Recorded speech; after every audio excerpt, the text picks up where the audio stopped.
ہر خوبصورت دکھنے والی عورت یہ مت سمجھ لینا کہ وہ میری محبوبہ ہے، شیطان اس لباس میں ہوتا ہے۔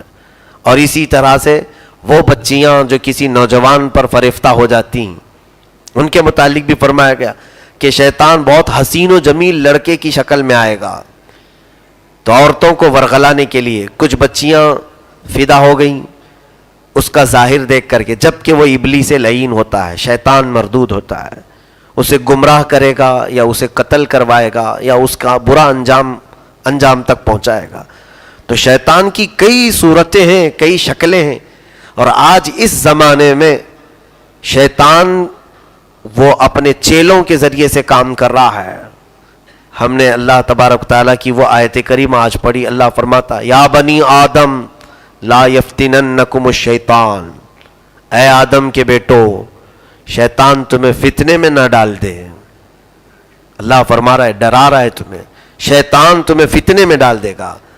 لا یفتننکم الشیطان کما اخرج ابویکم من الجنۃ، جیسے کہ تمہارے ماں اور باپ دونوں کو اس نے جنت سے نکلوا دیا۔ کس کو؟ آدم علیہ السلام اور حضرت بی بی حوا کو۔ یہ جنت میں تھے تو سب سے پہلے شیطان نے کیا کیا؟ کون سا کام کیا؟ وسوسہ ڈالا۔ اللہ تعالیٰ نے جنت میں رکھنے کے بعد آدم علیہ السلام اور حضرت بی بی حوا کو کہا تھا ایک درخت ہے اس کے قریب مت جانا، وہ اللہ بہتر جانتا ہے وہ کیا حکمت تھی، کیوں نہ جائیں، یہ اللہ تعالیٰ کی حکمت کاملہ ہے۔ لیکن ابلیس لعین دونوں کے درمیان کیسے وسوسہ ڈالا؟ فوسوس لہما الشیطان لیبدی لہما ما وری، اور پھر آگے کہتا ہے وقال ما نہاکما ربکما عن ہذہ الشجرۃ الا ان تکونا ملکین او تکونا من الخالدین، دونوں سے کہتا ہے اے بی بی حوا، اے آدم، معلوم ہے تم کو رب نے کیوں منع کیا ہے اس درخت کے پاس جانے سے؟ کیوں منع کیا ہے جانتے ہو؟ ما نہاکما ربکما، اگر تم اس کو کھا لو گے نا تو فرشتے بن جاؤ گے، یا تو پھر ہمیشہ ہمیں جنت میں رہ جاؤ گے، اور رب نہیں چاہتا تم کو کہ ہمیشہ تم جنت میں رہو۔ یہ کھاؤ گے تو تم بہت بڑے بن جاؤ گے اور جنت تمہاری ہمیشہ کی ہو جائے گی، یہ راز ہے اس میں، اس لیے تم کو روکا گیا ہے۔ تو ان کے دل میں یہ بات آئی اور حضرت حوا نے آدم علیہ السلام سے کہا کہ کھا لیتے ہیں، کہیں جنت چھوٹ نہ جائے، جنت چھوٹ نہ جائے۔ یہ کہہ رہا ہے کہ جو یہ پھل کھا لے گا، اس درخت کو کھا لے گا، وہ ہمیشہ جنت میں رہے گا، تو کیوں نہ ہم کھا لیں۔ آدم علیہ السلام نے منع کیا، لیکن حضرت بی بی حوا نے کہا کہ میں لاتی ہوں آپ کھا لیں۔ حضرت بی بی حوا اس درخت کا پھل لائیں اور دونوں کھا لیے۔ آدم علیہ السلام بیوی کی بات میں آئے، حضرت حوا کی بات میں، اور بسا اوقات ایسا ہوتا ہے عورتوں کی بات میں آنے کے بعد انجام بہت الگ ہو جاتا ہے، اتار دیا جاتا ہے جنت سے۔ حضرت بی بی حوا کھلا تو دیں، اس کے فوراً بعد اللہ فرماتا ہے ان کا لباس اتار لیا گیا، آدم علیہ السلام کا بھی حضرت بی بی حوا کا بھی لباس اتار دیا گیا، جو جنتی لباس ان کا تھا وہ اتار لیا گیا۔ پھر رب تبارک تعالیٰ نے فرمایا کہ جاؤ نیچے زمین پر جاؤ آپ۔ الٹا شیطان نے کیا نا، نہیں کھاتے تو شاید اور رہتے ہیں۔ اس نے کیا جھوٹ بولا تھا کہ اگر یہ کھا لو گے تو ہمیشہ رہو گے، جبکہ کھانے سے اتر گئے۔ ابلیس لعین ہمیشہ الٹی چیز پہنچاتا ہے، شیطان ہمیشہ تمہیں نقصان والی چیز فائدہ کر کے دکھاتا ہے، ہمیشہ اس کی عادت ہے۔ ہمارے ماں اور ہمارے باپ کو اس نے جنت سے نکلوانے کا کام کیا۔ آدم علیہ السلام اور حضرت بی بی حوا کو جنت سے اتارا گیا، ان کا لباس بھی نکال لیا گیا، اور روایات بتاتی ہیں تفسیر میں کہ وہاں دو درخت تھے، انجیر کا اور امرود کا، ان درختوں نے اپنے پتے دیے بدن چھپانے کے لیے، ان درختوں کو بھی اتارا گیا، نیچے اتار دیا گیا۔ جو جو اس میں تعاون میں تھے، ایک روایت میں ہے کہ سانپ اور مور تھے، ان کو بھی اتار دیا گیا۔ جو جو ان تمام کاموں میں مصروف تھے، سانپ کے بہت حسین و جمیل پیر تھے، اسے پیر سے ختم کر دیا گیا، مور کو جو خوبصورتی دی گئی سب باقی رکھی گئی, اس کے پیر بدصورت بنائے گئے, اور پھر سب کے درمیان دشمنی ڈال دی گئی, ایک دوسرے کی عداوت آ گئی.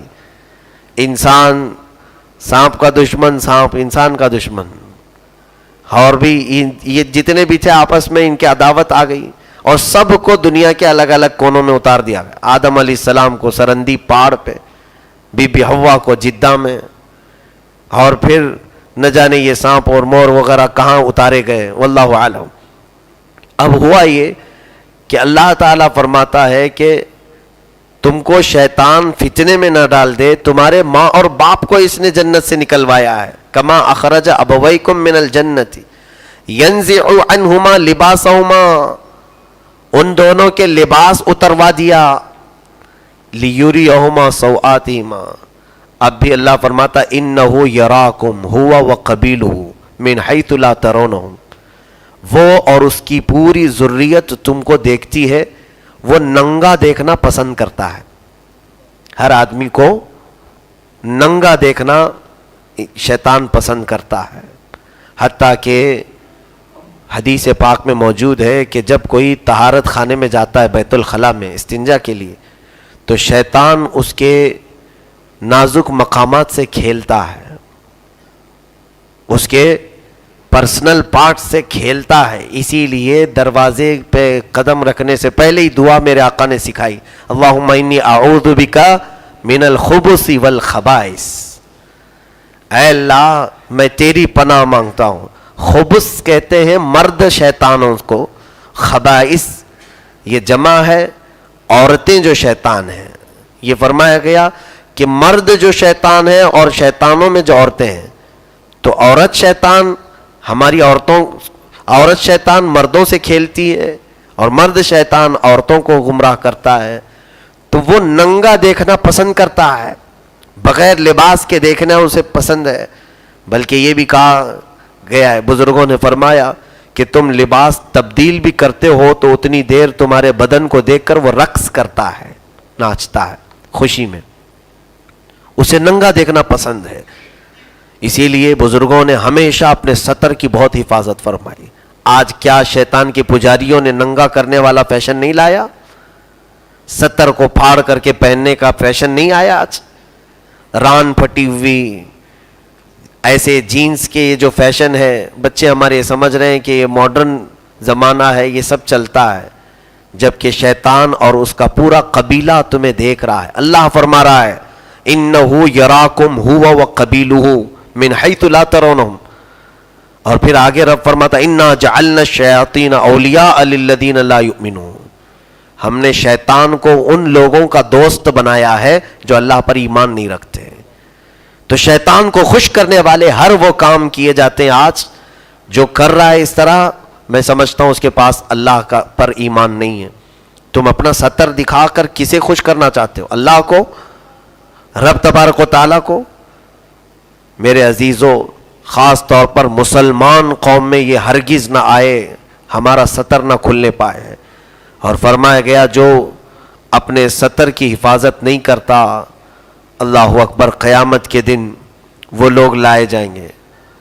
یعنی جو اپنے فرج کی شرمگاہ کی حفاظت نہیں کرتے, قیامت کے دن وہ لائے جائیں گے. اور اہل محشر کھڑے ہوں گے, فرشتے کچھ اپنے ہاتھوں میں لوہے کی تیز بھالے کی قسم کی اس کو آگ میں تپا کر ان کی شرمگاہوں پہ مار رہے ہوں گے, اور وہ اس گرم لوہے کو اپنی شرمگاہوں میں محسوس کر کے چیخ پڑیں گے, جس سے پورے اہل محشر دہل جائیں گے. پوچھا جائے گا یہ کون لوگ ہیں جن کو اس طرح سے ننگا لایا جا رہا ہے اور ان کی شرمگاہوں پہ مارا جا رہا ہے؟ تو فرشتے کہیں گے یہ وہ لوگ ہیں جو اپنے ستر کی حفاظت نہیں کرتے تھے, جو اپنے شرمگاہوں کی حفاظت نہیں کرتے تھے. عزیزان گرامی, یہ چیزیں, اور میرے آقا صلی اللہ علیہ وسلم نے فرمایا کہ تم دو چیزوں کی حفاظت کی ذمہ داری لے لو, میں تمہیں جنت میں جانے کی ضمانت دیتا ہوں. ایک زبان, دوسری شرمگاہ. اللہ کے حبیب صلی اللہ علیہ وسلم نے جو فرمایا وہ حق ہے میرے عزیزوں.